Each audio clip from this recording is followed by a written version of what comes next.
Hi வணக்கம். வாங்க இன்றைக்கு குதிரைவாலி அரிசியில் ஒரு சர்க்கரை பொங்கல் ஒன்று செய்வோம்.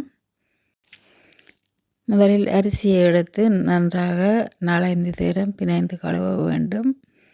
அப்போ தான் அதில் இருக்கிற உமியல் போகும். கழுவிய பின் தண்ணீர் விட்டு சோறு அவிக்கிற மாதிரி அவிய விடுவோம். சின்ன சின்ன அரிசியாக இருந்தாலும் நிறைய தண்ணி பிடிக்கும்.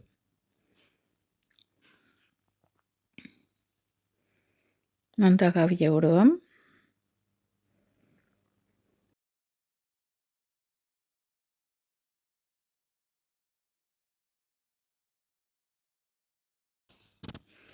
சிறிய அரிசி என்ற வடியால் கீழே ஒட்டுற தன்மை இருக்கும். அதால் அடிக்கடி கிளறி விட வேணும்.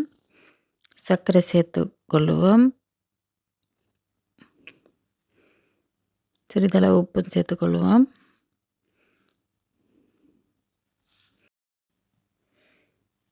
சர்க்கரை கரையாட்டம் நன்றாக கிளறி விடுவோம். தேவைப்படும் தண்ணீர் சேர்த்துக்கொள்வோம்.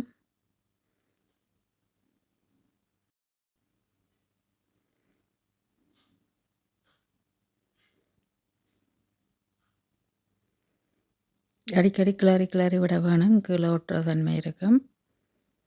கஜு சேர்த்துக்கொள்வோம். விரும்பினால் நெய்யில் கஜுவை தாளித்து போடலாம். நான் நெய் சேர்க்கல, அதால் நான் அப்படியே கஜுவை போட்டுட்டேன்.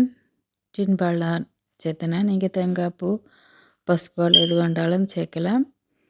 டின்பால் கொஞ்சம் சுவை கூடவே இருக்கும், அதில் டின்பால் சேர்த்தினேன். இப்போ அரிசி நன்றாக அவிந்து விட்டது. ஏலக்காய் பவுடர் கொஞ்சம் சேர்த்துக்கொள்வோம். நன்றாக கலந்து விடுவோம்.